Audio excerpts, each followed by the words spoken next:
Assalamualaikum warahmatullahi wabarakatuh. Mudah-mudahan hari ini kawan-kawan sehat semua dimanapun berada. Selamat datang di vlog saya ini.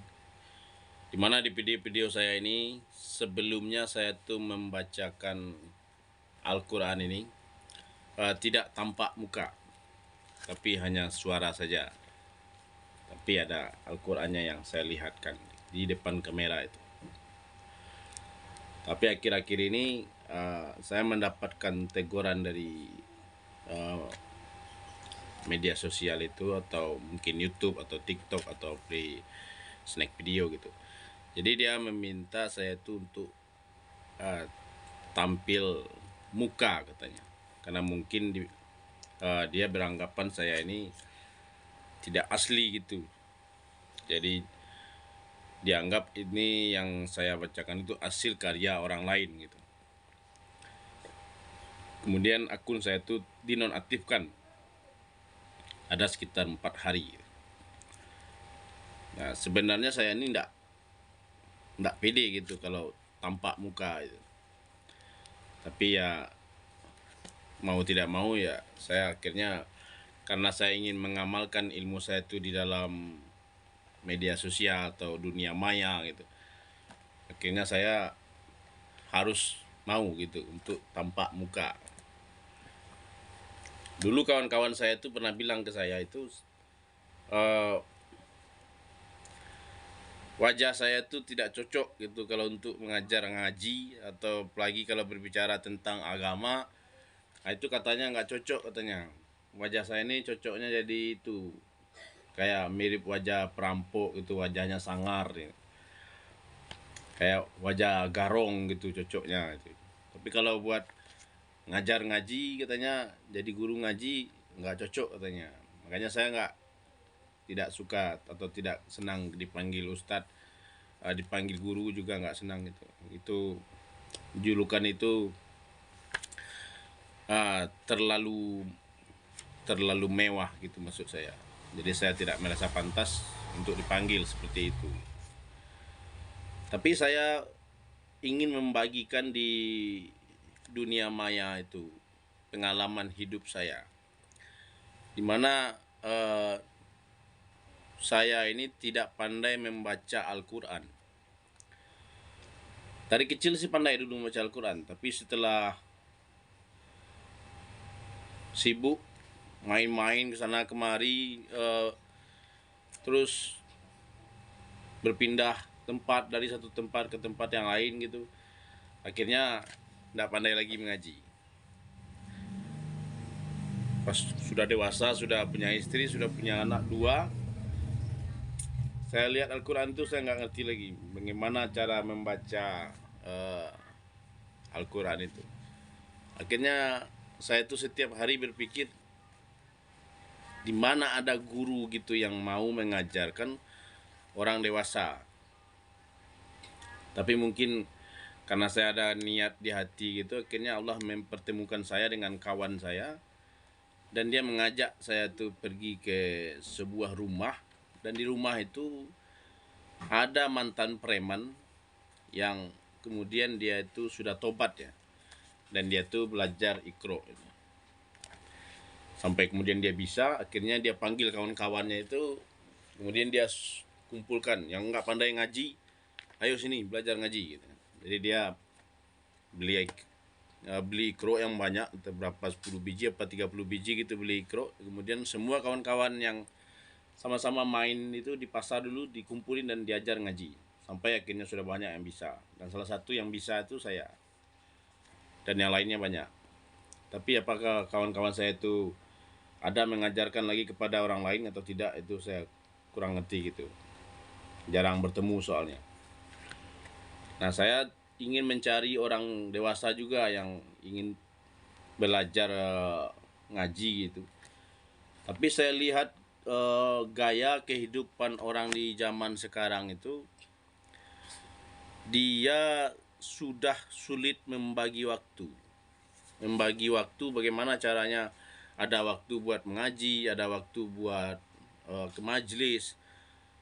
Bahkan orang sekarang ini buat sholat 5 waktu saja, itu dia susah menyediakan waktunya itu. Banyak orang itu yang sholat zuhurnya jam setengah 3, ada jam 2 gitu. Padahal zuhur itu masuk jam setengah 12 atau jam 12 kurang 15. Tapi ketika panggilan Tuhan itu berkumandang di masjid itu, banyak orang-orang itu yang sibuk dengan urusan dunianya, ntar aja lah. Akhirnya ada yang tidak sempat sholat zuhur itu. Dan juga ada yang tidak sholat sama sekali. Kerja dari pagi full kerja. Ada yang kerjanya pagi sampai sore, terus malam ulang lagi kerjanya. Tapi sholat enggak. Apalagi ngaji, sholat aja enggak. Padahal sholat itu kan gampang, gratis gitu. Enggak harus beli buku kan. Tinggal pergi ke masjid atau tinggal ambil air wudhu sendiri, sholat sendiri. Kalau nggak punya sejadah, ya tinggal pakai kain yang bersih gitu atau tikar yang bersih, itu penting di sana tidak ada najisnya. Nah itu sudah bisa kita itu melaksanakan sholat gitu. Tapi sesuai firman Allah di dalam Al-Quran itu, sesungguhnya sholat itu sangat berat, kecuali bagi orang yang kusuk. Jadi kekusukan di dalam sholat itu yang membuat orang itu menjadi sholat itu ringan bagi dia. Tapi kalau orang itu tidak kusuk di dalam sholat itu, maka sholat itu akan terasa berat olehnya. Nah, jadi kekusukan itu dulu yang harus kita cari. Apa itu kusuk? Nah, jadi biar sholat kita itu ringan. Tapi kalau kita tidak menemukan kekusukan, atau orang yang tidak menemukan kekusukan di dalam sholatnya itu, maka dia akan merasa sholatnya itu sangat berat. Seperti membawa beban yang berat gitu, naik ke atas gunung atau ke atas bukit. Nah, seolah-olah dia melaksanakan sholat itu seperti itu gitu. Tapi kan tidak begitu. Sholat itu disuruh berwudu, bersihkan mulut, bersihkan hidung, dan kemudian cuman menggelar sejadah atau kain yang bersih dan menghadap kiblat dan kemudian membaca. Nah, kenapa orang itu tidak bisa kusuk? Nah, itu pertanyaannya. Nah, kalau mau belajar bagaimana caranya mendatangkan kekusukan di dalam sholat itu. Nah, video-video saya ini belajar membaca Iqra 1 sampai Iqra 6. Temanya ini ya. Terus kemudian membacakan tafsir Al-Quran. Jadi saya tidak membahas atau tidak membuka tentang rahasia kekusukan sholat. Tapi berhubung kemarin itu karena akun saya terblokir, disuruh saya untuk tampil muka, akhirnya saya mulai sekarang ini saya bikin 1 hari full muka dan 1 hari lagi Al-Qur'annya saja yang saya liatin, atau Iqra 1 sampai Iqra 6 saja. Jadi pelajarannya seperti itu. Dan video saya ini saya bikin khusus untuk orang-orang yang sudah dewasa. Karena anak-anak atau orang umur di bawah 30 tahun itu dia minatnya kurang untuk mengenal diri itu. Nah, sebenarnya kajian saya ini kajian dasar agama Islam. Kajian dasarnya yang paling rendah, yang paling bawah gitu. Jadi ini bukan kajian tinggi tapi kajian rendah, karena saya tidak pernah belajar di pesantren, apalagi majelis Universitas Agama Islam. Nggak ada. Saya itu hanya belajar kelas rendah. Jadi saya ini ingin berbagi-bagi ilmu kelas rendah gitu. Jadi kalau kawan ini tidak ingin merasakan sholat itu berat, nah kuncinya di sini. Di sini kuncinya. Nah, kenapa kuncinya tuh di sini? Orang tidak mau sholat itu karena dia tidak mengenal isi di dalam sholat itu. Kalau dia mengenal isi di dalam sholat itu, maka dia tidak akan merasa berat dengan sholatnya itu. Jadi kita harus belajar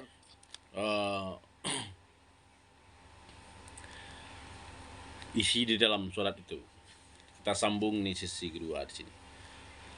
Jadi apa isi sholat itu? Misalnya Samiallahu liman hamidah. Ketika kita kan Samiallahu liman hamidah. Nah, apa arti Samiallahu liman hamidah itu? Nah, kalau kita mengerti apa itu Samiallahu liman hamidah, jadi mulut kita berbicara, hati kita itu memperjemahkan artinya. Ketika kita membacakan Kabi Allahu Akbar, kabira walhamdulillahi katsiran, mulut kita berbicara, hati kita memperjemahkan bahasanya, bahasa Arab itu. Barulah di situ datang kekusukan di dalam sholat itu. Nah, saya ini tidak mengajarkan kawan-kawan seiman dimanapun berada itu untuk menjadi bodoh, tapi saya mengajarkan supaya menjadi pintar. Jadi saya hanya mengajarkan teorinya saja, tapi untuk prakteknya harus kawan-kawan sendiri yang praktek. Jadi biasakan menuntut ilmu, belajar ilmu itu tidak instan. Harus ada hasil karya yang kita lakukan gitu. Jadi saya cuma ngasih teorinya ya. Teorinya itu beli buku tuntunan sholat lengkap ini, dan kemudian cari di dalamnya itu pelajaran wudhu seperti ini misalnya. Habis itu sholat. Nah ini. Jadi kawan-kawan terus baca sendiri. Bagaimana caranya ketika doa iftitah Allahu Akbar kabira walhamdulillahi katsiran, apa artinya? Nah, ini di sini juga ada Latinnya, di sini juga ada Arabnya. Nah, dibaca di situ apa artinya itu. Inna sholati wa nusuki, artinya apa? Cek artinya. Nah, setelah membaca artinya itu, oh rupanya artinya ini. Lanjut lagi yang ke bawah, Al-Fatihah, Alhamdulillahirabbil alamin. Apa artinya ini? Nah, dicek lagi sampai selesai. Jadi ketika kita itu sholat, artinya itu diterjemahkan di dalam hati, bahasa Arabnya itu diucapkan di lidah. Jadi sholat kita itu akan kusuk karena tidak ada lagi yang kita pikirkan. Hati dan otak kita menghadap kepada Allah. Yang membuat orang itu sholatnya tidak kusuk, lidahnya, mukanya menghadap kepada Allah, mengarah kepada kiblat, tapi hatinya tidak. Hatinya berbicara begini begitu. Nah, coba dilatih dari sekarang itu, baca Arabnya di lidah dan artinya diterjemahkan di dalam hati. Terus sampai kemudian Assalamualaikum.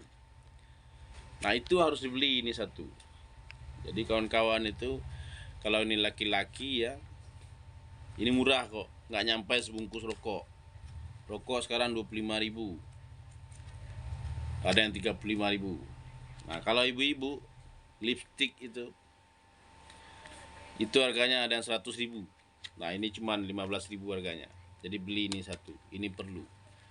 Karena sholat itu menentukan kualitas ibadah kita. Oke kawan, kita akan lanjutkan di uraian yang lain. Karena video ini kan tidak dibikin satu hari atau satu kali selesai. Nanti akan kita bahas lagi. Nah, gitu. Karena video ini saya ini masih baru. Ya, saya tuh melihat perkembangan. Kalau uraian atau ilmu yang mau saya berikan ini dapat respon dari kawan-kawan semuanya, berarti saya akan terus untuk membagikan ilmu-ilmu saya ini selagi saya itu hidup sehat, khususnya mata ini tidak akan bisa melihat kalau tidak diizinkan oleh Allah. Bibir saya, lidah saya ini tidak akan mengeluarkan suara kalau Allah tidak mengizinkan. Jadi segala sesuatu itu tergantung kepada Allah. Kalau Allah sehatkan saya, panjangkan umur saya, ya pasti ya. Kalau orang itu panjang umur, maka kita tuh harus meminta supaya umur itu bermanfaat. Tapi kalau umur kita itu tidak ada manfaatnya, jangan diminta kepada Tuhan. Untuk apa kita minta doa umur yang panjang kalau tidak ada manfaatnya? Jadi kalau meminta sesuatu kepada Allah itu, pikirkan dulu apa manfaat dari apa yang kita minta itu. Nah, itu dianggap Tuhan kita itu cerdas, orang yang berpikir gitu. Oke kawan, Assalamualaikum warahmatullahi wabarakatuh.